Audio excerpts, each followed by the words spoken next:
How much are you willing to take? How much should you take? Talk about that tonight. We'll talk about the latest on election fraud, and we'll talk about the greatest prank I've ever seen. All that's coming up right now on I'm Right.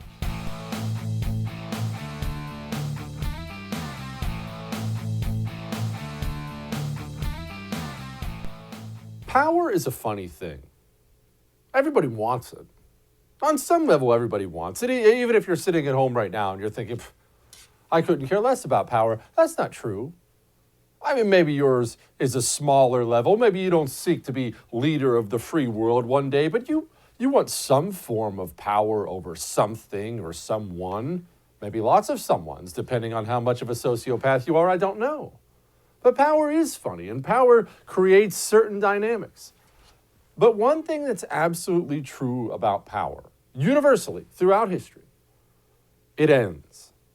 At some point in time, no matter how all-powerful some person is, some entity of some kind, some nation, no matter what, it will end. And how it ends and when it ends, all that differs, but power does end.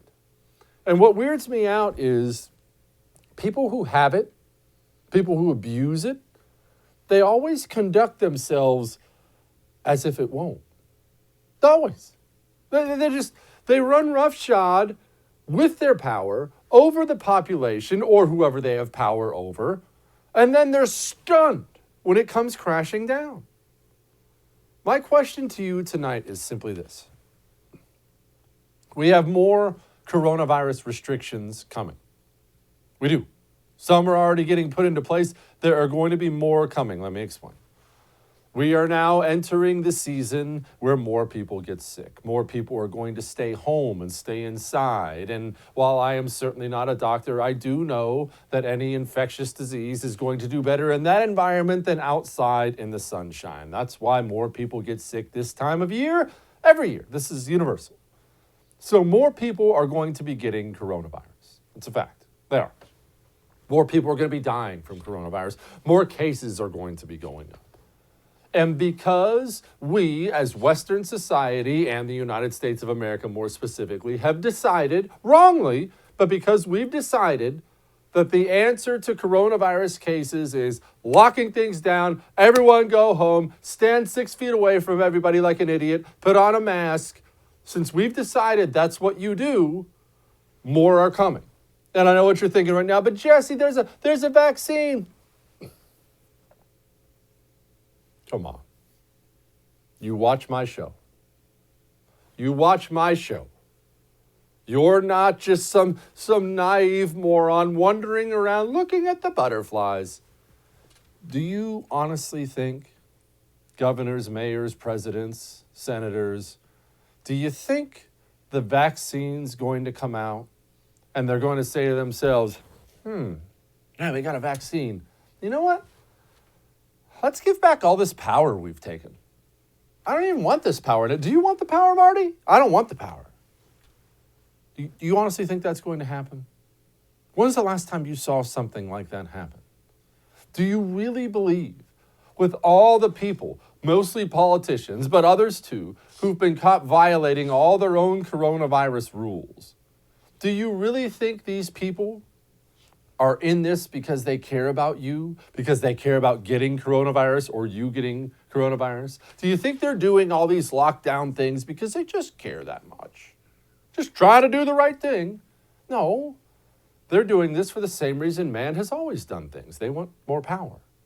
They're not giving it back. They're not giving it back. Not ever. You're going to have to take it back. And you are going to have to decide when you've had enough. You're going to have to decide. I still get emails all the time. Jesse, this is what's happened to my business. Jesse, in business 20 years, we're gone. 30 years, we're gone. Jesse, I've lost everything. Jesse, I've lost everything. And they're awful. It's the most gut-wrenching thing you've ever seen in your life. When is it going to be enough? And what's appropriate? What's not appropriate? Something has to be, right? I don't care whether it's the state government, local government, federal government. If you've decided, I can't earn a living anymore, At some point in time, I have to disagree. At some point in time, I have to either do something about that or starve to death. Maybe it's time for businesses across the United States of America to open. Maybe it's time to open. How can we tell them otherwise? Think about what they've seen. Think about how they had to stand by and watched all the Antifa Black Lives Matter degenerates flood the streets, protests, violent riots, huge crowds, dance parties. Not a word from the health experts. Not a word from the politicians. Not a word from the news analysts. Oh, look at these poor downtrodden.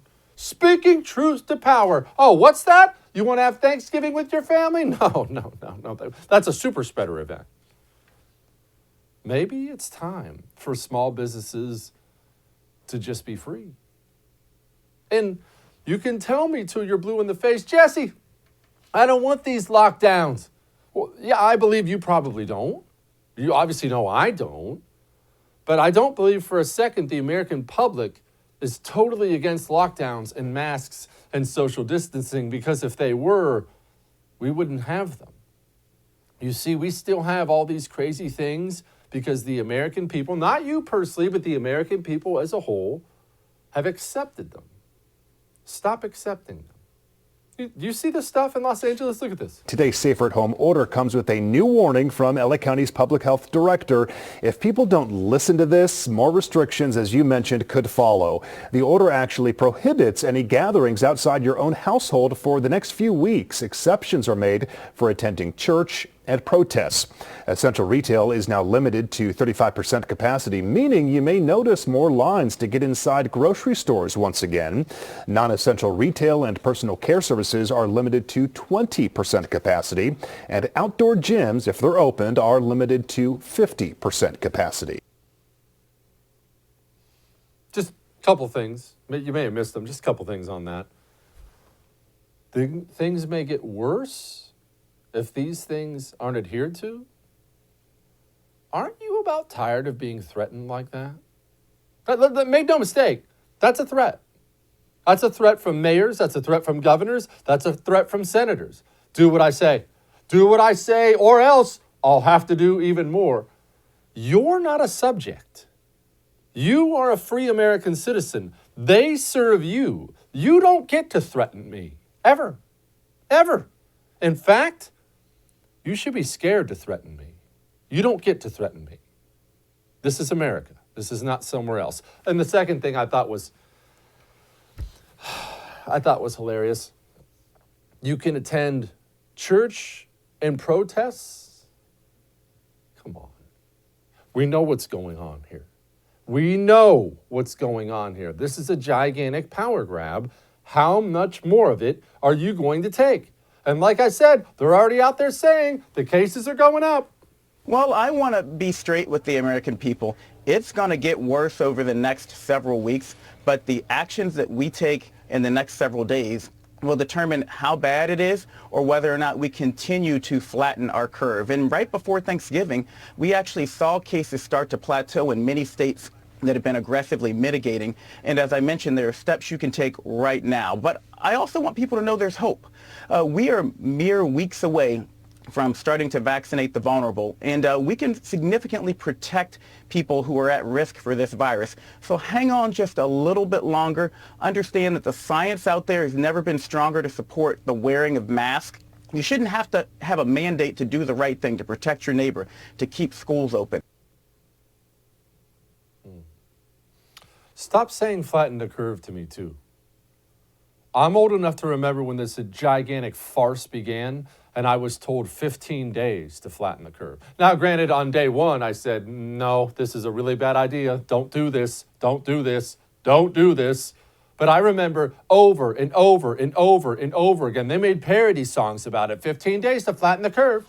Just 15 days, flatten the curve. Flatten the curve, 15 days. Take your flatten the curve, roll it up in a tight little wad, and you know what? It's a family show. Stop saying those words to me. Either we decide as a nation that we are going to find a way to live with this or we are going to die. I just saw a headline, 1/3 of small businesses in New Jersey are gone already. Gone. We are committing national suicide for a virus with over 99% survivability rate. I have never even heard of anything like this in my entire life. Are we that soft? I hate to ask it. Are we that soft? Is this what we are now? Just send me home, take away my job, let me watch some Netflix. Hey, somebody get some takeout and send me a stimulus check. Is that what we are now? I can't believe that's what we are now. And we have these meaningless gestures all over the place. I love this one from the NFL. This is great. NFL facilities, this is from Commissioner Goodell. NFL facilities to close on November 30th and December 1st to try to slow the spread of COVID in the league. In response to the continuous increase in positivity rates throughout the country, as well as our understanding that a number of players and staff celebrated the Thanksgiving holiday with out-of-town guests, all in-person team activities on Monday, November 30th and Tuesday, December 1st will be prohibited, blah, blah, blah, blah, blah. Let me tell you something. I'm not even going to read the rest of it. 2 days? They're shutting everything down for 2 days? What does that do? But hey, at least we finally have somebody pushing back against this madness. New York got quite a blow with the Supreme Court stepping up and saying, you're not allowed to keep people from church. We shouldn't even talk about how close that decision was. But still, this Cardinal Timothy Dolan had this to say: our churches are essential. I'd like to congratulate Bishop DiMarzo and Brooklyn Diocese, I probably said that wrong, I'm not Catholic, on their victory for religious freedoms in the U.S. Supreme Court. Our churches are essential. While we have been and will continue to adhere to all safety protocols to protect our communities, it is also important to protect that fundamental constitutional right, religious liberty. You have to decide how much of it you're going to take. And I've told you before, I will tell you again, and this sucks, but it's true. You're going to have to adjust your thinking to a more rebellious way of thinking going forward, or you're going to have to just simply become a sheep. You're not going to be able to exist in this completely leftist-run system without rebelling against it or bowing down to it. There's not a third lane. Start becoming a rule breaker. All that may have made you uncomfortable, but I'm right. You know what else should make you uncomfortable? That as you're sitting here watching me right now, there are cyber thieves browsing the internet for you, for me, for your home title. You wouldn't even think about it, right? That's what they're doing. They're sitting at home looking for ways they can hack into your home title, grab it, forge your signature on it, and take a loan out against it. You'll never even know they were there. They'll scam off scot-free with your money. You have a loan you have to pay back, or you get evicted. I'm not making that up. Go to HomeTitleLock.com and sign up today before you get cleaned out. HomeTitleLock.com. Don't forget, use the promo code RADIO. That actually gets you 30 days free. We'll be back.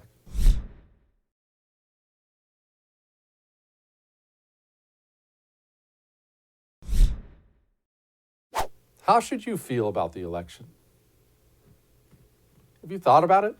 Because I'll be honest, I'm having a thing right now. I'm just you and me talking. I'm having a thing. I'm having a good Jesse versus bad Jesse thing. That happens a lot. Obviously, good Jesse does not win many of those, but, well, here it is. Good Jesse's thinking like this: I don't like these questions about the integrity of the election. I want America to be better than that. I want Americans of all races, shapes, sizes, colors, political parties, ages, to look at our elections and know they were free and fair, because that's who we are, the shining city on a hill. That's what good Jesse's thinking, and I'm not saying good Jesse's wrong. Bad Jesse isn't saying that at all. And you can call this spite. You can call it a grudge. You can call it payback. You can call it justice. But you know what Bad Jesse thinks? Screw you, Democrats. That's what Bad Jesse thinks. And it's not because I have disagreements with the Democratic Party. Obviously I do. That their values are not my values. It's fine. The way Democrats conducted themselves for 4 years, that was not normal. I want you to pause and think about it for a moment. That wasn't normal. A special prosecutor for 2 years with a bogus investigation, that's not normal. Oh, and held out the results until after the midterm election, that's not normal. What they did to Brett Kavanaugh, that's not normal. What they did impeaching the President of the United States of America, that's not normal. They conducted themselves for 4 years like some radical insurgent party. Russian agent Donald Trump, Brett Kavanaugh's a serial alcoholic gang rapist, impeached the president for a standard phone call. 4 years of that. 4 years. You remember what it was like. So, are we really going to give them 4 years of, well, Joe Biden's my president? And again, I'm conflicted. I don't know. Because I want the elections, obviously, to all be fair and legit. At the same time, whether ours was or wasn't, I don't think you deserve 4 years of peace. I don't think you deserve 4 years of, well, Joe Biden is my president. I'm going to be the bigger man. What have you done to deserve that? Peace has to be a two-way street. Peace can't only come when you get your way. That's not peace. That's you dominating me. Peace is mutually agreed upon, or peace doesn't exist. So, I don't think I want to heal. I know that's Bad Jesse talking. But I'll tell you what, Bad Jesse's winning. And look, the American public, they don't like what they've seen. This is a Rasmussen tweet. Rasmussen, the famous polling company. Voters now believe there was enough fraud to ensure Biden win. Almost half, 47% of U.S. likely voters now believe there was enough fraud to ensure Biden would win in the recent elections, including 75% of Republicans and 30% of Democrats. That is a gigantic number. 75% of Republicans and 30% of Democrats, that is a gigantic number. And you know what else it tells you? It tells you the American people's faith in the media is going downhill. And if we can say anything right now as far as good news goes, that is a good thing. The American people need to look at what they see on the news and automatically assume it's a lie, because almost all of it is. And Trump, some people love what he's doing, some people hate what he's doing, but Trump is hammering the gas pedal on this stuff. We have stories that are unbelievable, but we're not allowed to put in our proof. They say you don't have standing. I said I'd like to file to the lawyers. I would like to file one nice, big, beautiful lawsuit talking about this and many other things with tremendous proof. We have affidavits. We have hundreds and hundreds of affidavits, like the people that you saw the other day in Pennsylvania, willing to sign under penalty of perjury. You go to jail. Willing to sign, unlike Comey, who didn't go to jail for lying, by the way, and McCabe, who didn't go to jail for lying, which is an amazing thing to me. We might as well bring it up. But under perjury, you go to jail. We have hundreds, getting to be thousands. They're coming in all the time. And these are respected people. These are people that are putting their lives at risk. And they don't want to take the affidavits. Then they say we don't have proof. I wanted to file one suit, Donald J. Trump, President of the United States, against, and put everything in a one simple suit. And they say, sir, you don't have standing. I say, I don't have standing. You mean as President of the United States, I don't have standing. What kind of a court system is this? Whether you agree or disagree with what he said, the man is going all in. And again, am I supposed to be mad at him for that? Do I have to recap the last 4 years for you? I'd be a little salty too. Bad Jesse's winning. And like Trump points out here, where in the world is the DOJ and FBI? Do they only investigate Republicans now? Look, this whole thing is a terrible situation. This should have never been allowed to happen. And, it's an embarrassment to our country. All over the world, they're talking about it. And, yeah, I would consider her a special prosecutor because, this is not a counsel. It sounds so nice. I went through 3 years of a special counsel prosecutor. I call prosecutor because it's a much more accurate term. They spent $48 million, Weissman and all Trump haters. They spent $48 million. That was the Mueller investigation. They went through taxes. They went through everything. For $48 million, you look at everything, and they found no collusion, no nothing. They found nothing. After friends of mine said, you must be the cleanest guy in the world, because nobody could have gone through an examination like that. And then they announced we have no collusion. There was none.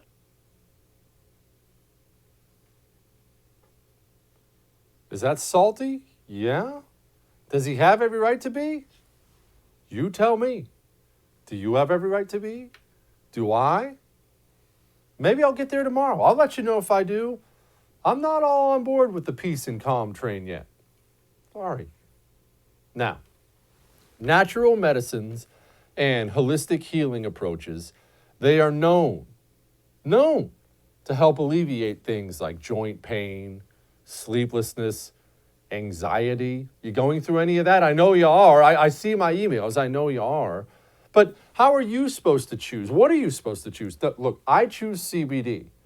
But which one? There's a new CBD sign on every street corner. There's one in the gas station. There's CBD everywhere. Please don't just buy it anywhere. Buy CBD you can trust. And that's why doctors trusted CBD company. They knew this was a problem. They went and researched the entire industry and they found the best ones. That's why they teamed up with Be Best Organics, which is made in the USA. Go doctorstrustedcbd.com. That's where you buy your stuff. Use the promo code Jesse. That gets you free shipping and 10% off. doctorstrustedcbd.com. We'll be back.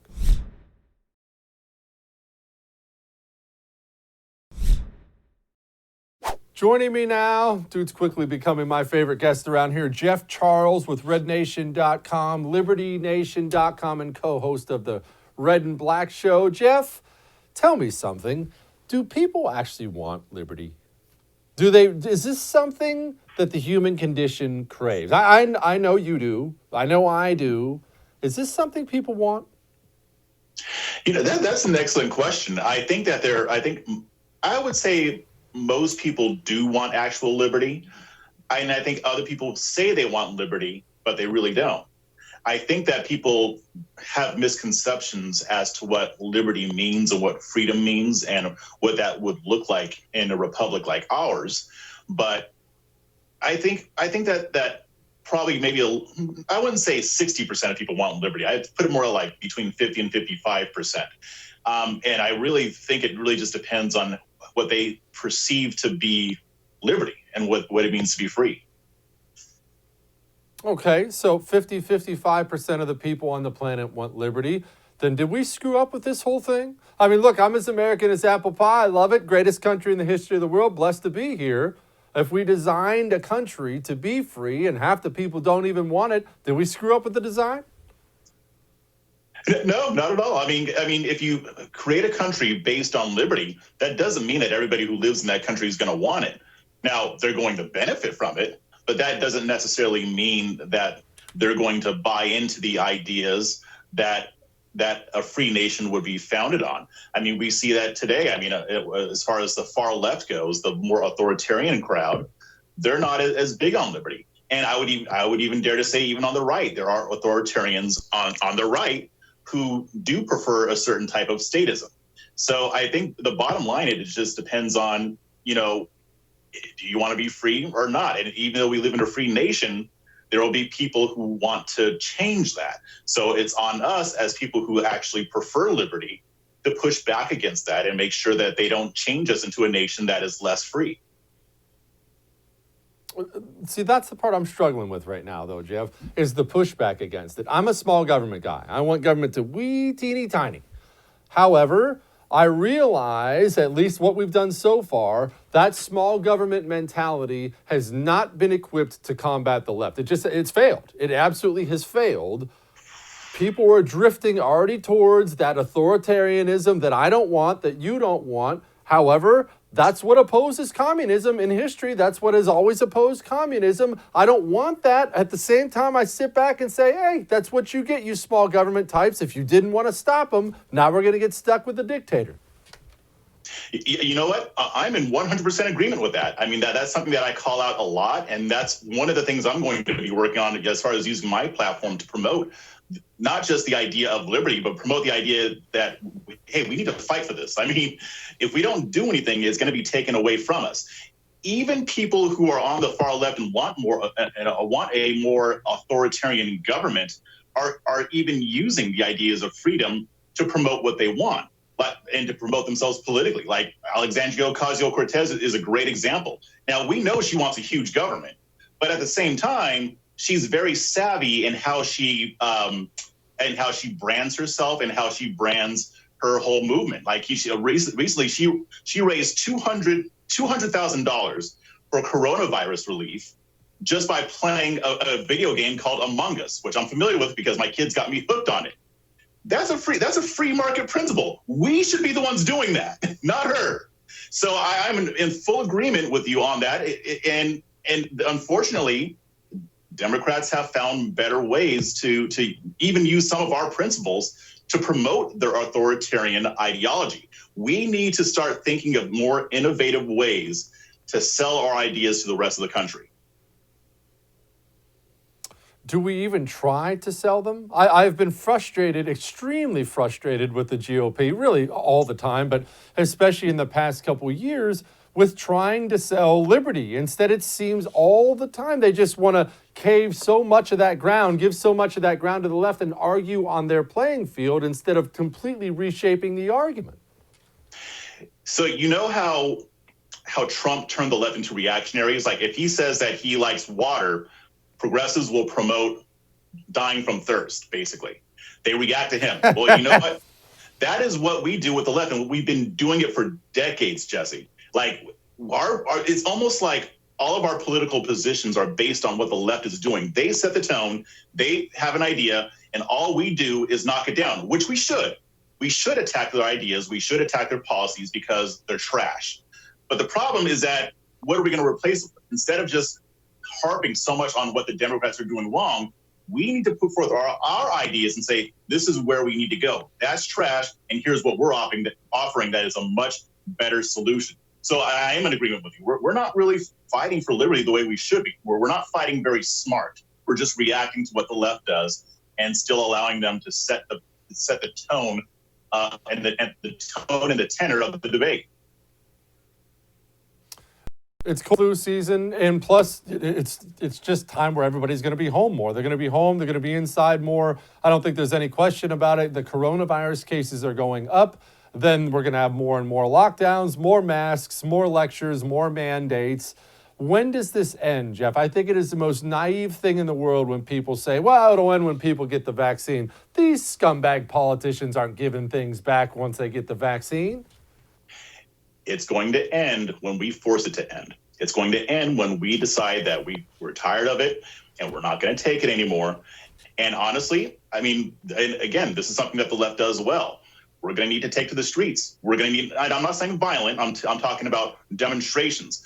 I could see a resurgence, not necessarily of the Tea Party itself, but a movement like the Tea Party that just gets fed up with both parties, but especially the Republican Party.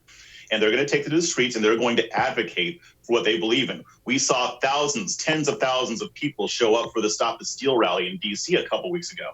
Even Antifa couldn't stop them from demonstrating. And that is something that conservatives, we've lacked for years. We don't get out there and protest. We don't, just for lack of better words, we don't threaten our own politicians with getting fired if they don't do what we want. I think that we're going to see a change in that. If there are Republicans in Congress who go along with what the left wants as far as lockdowns go at the local, state, and federal level, I think that we will become fed up enough to do something about it. But I think it's going to take people like you and I and plenty of others to make sure that that the people on our side know what's going on and see what the left is doing, because otherwise they won't get fed up. And this is kind of where, and I hate to say it, but this is kind of where we do need to play on emotions. Facts and logic will only get you so far. But when people get fed up, that's when change happens. So I can see that that could happen. But I think the only danger is that people may come into get into a level of complacency. Are we looking forward to calm? I've heard this a lot from, frankly, my friends on the right that, well, it sucks Biden got elected. I was voting for Trump, but at least things will calm down. And it weirds me out how many people cannot see they intentionally created the chaos so you would seek out calm, and then people seeked it out. Yeah, exactly. I mean, and I don't think things are going to calm down. I think they will in some ways, but I think you're right. I think that they want us to seek out the calm so that once we have it, we'll be willing to put up with a lot more. But I think that when Biden gets into office and, Black Hillary, his running mate, they're going to have an agenda that is going to upset a lot of people. But I mean, it's our job to make sure that people on our side know what's happening and that we look at it in a way that's fair, but also accurate, so that people can see that there is a level of urgency needed, even if the White House isn't quite as chaotic. It's going to take a different form. And I think it's happening on both sides. I mean, there's the establishment and then there's the non-establishment on both sides. Those two factions are going to be bumping heads. So I don't think that we're going to see a whole lot of calm happening, but I think the conflict and the nature of political discourse is just going to take a different form. Jeff Charles, thank you so much, my man. Appreciate you. Yeah, thanks for having me. It'll be interesting. It's going to be an interesting 4 years no matter what. No matter which way all this stuff goes, it's going to be interesting. All right, we got more. Hang on.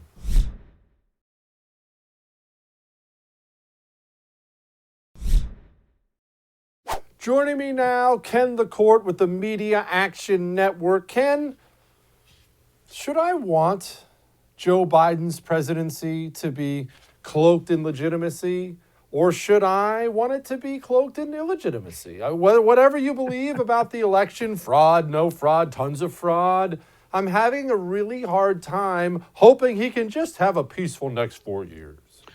I think that you can root for a president to be successful for the country and that a 4 years of good things happening for the country.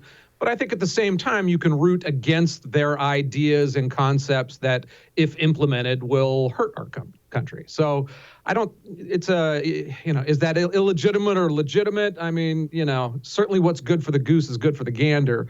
But, I think that we want him to succeed in overall making this country better, assuming he becomes our president. And but I think we also have a very serious need to stand up and say, yeah, not that policy, not that policy, not that policy. Is there something we can do over the next 4 years if Biden is sworn in? Is there something we can do so the left will rethink their approach to the 4 years of Trump's presidency? Because let's be honest, Ken, they impeached the guy and nobody even remembers it because it was so absurd. Right. Russian collusion investigation. The way they conducted themselves for 4 years under Donald Trump was flat out horrific. What can we do? Is there anything we can do now so they have a second thought about that next time they're not in power?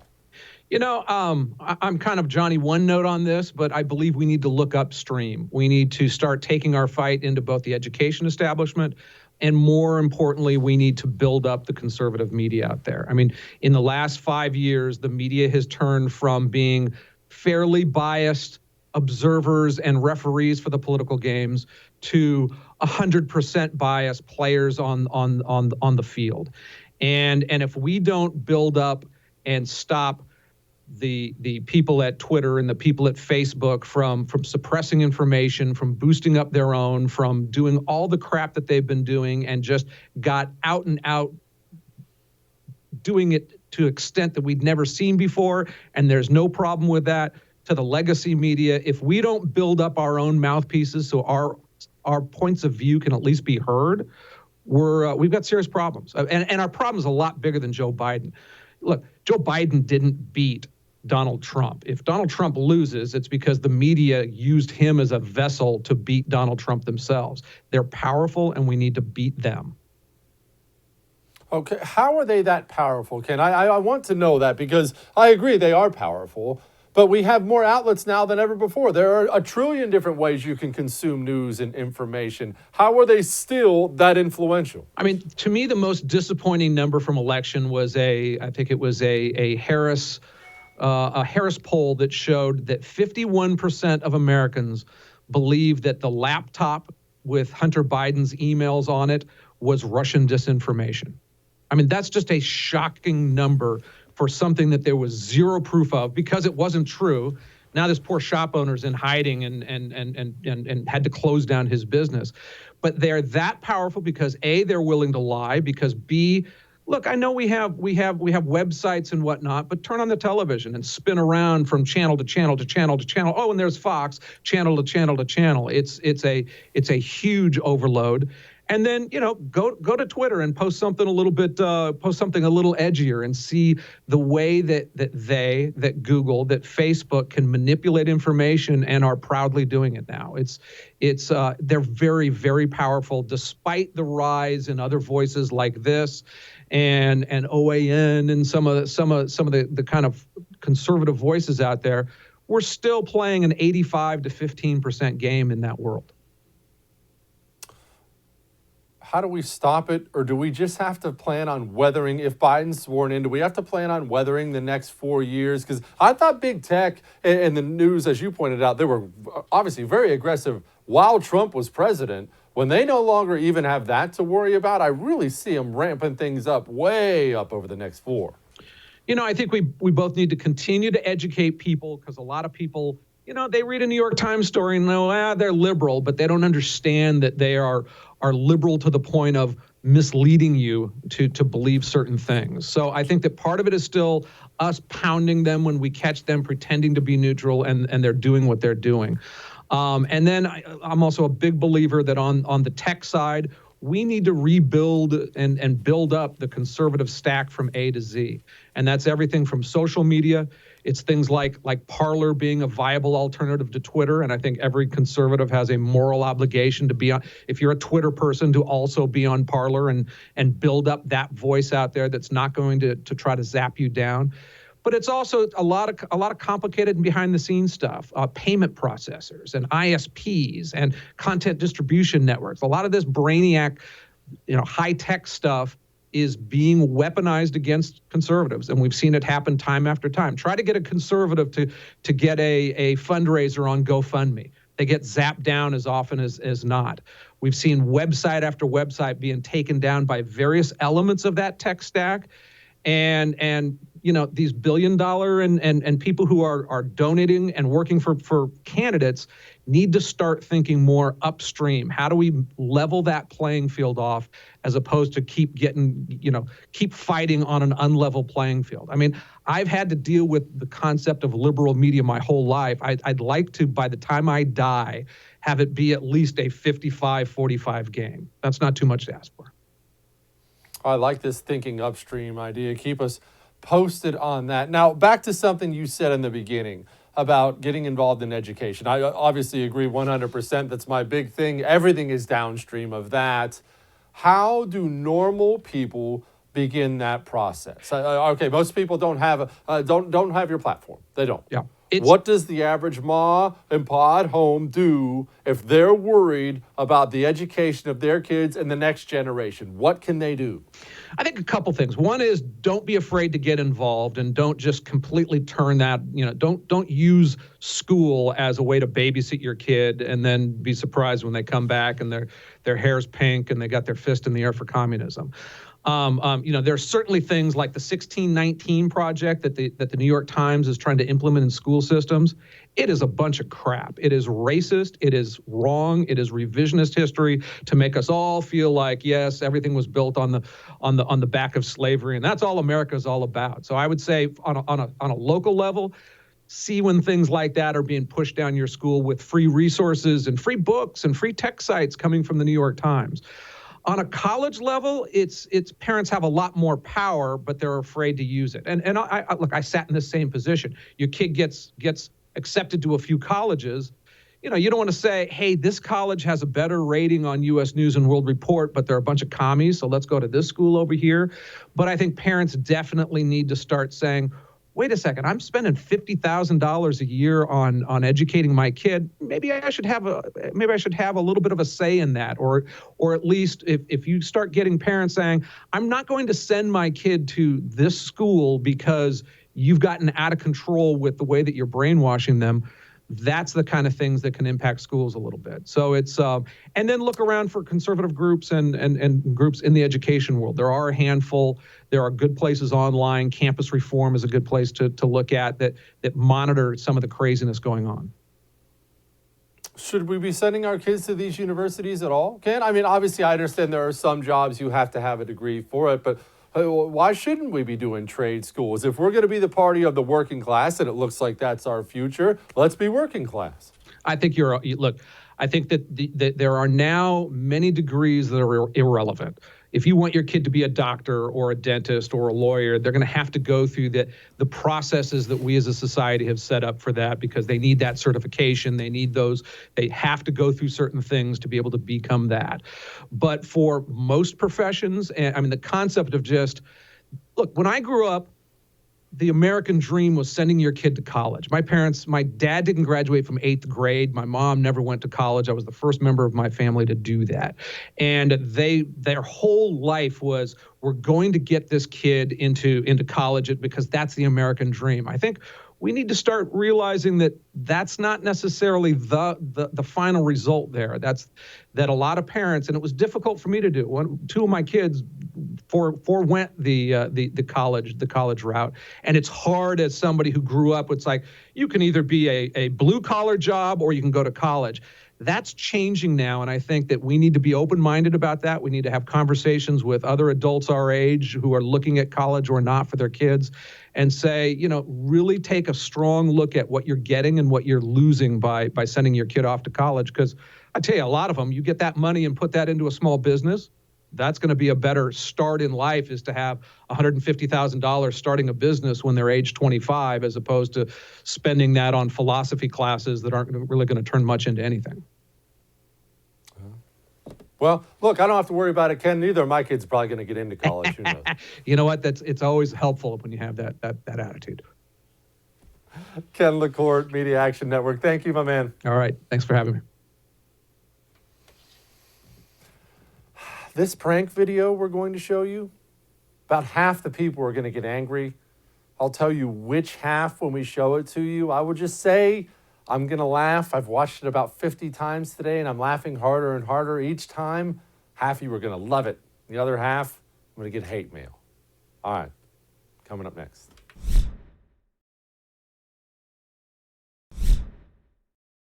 All right, here we go. Maybe the best prank I've ever seen. I laughed and laughed and laughed, and I'm going to laugh again. And now it's your turn.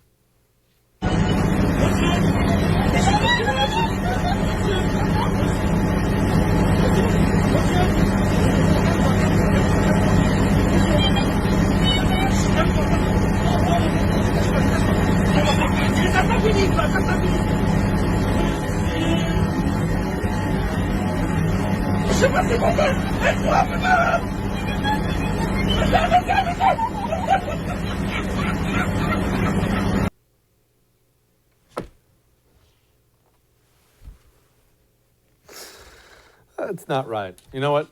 Stop laughing. It's not funny. All right. I'll see you tomorrow.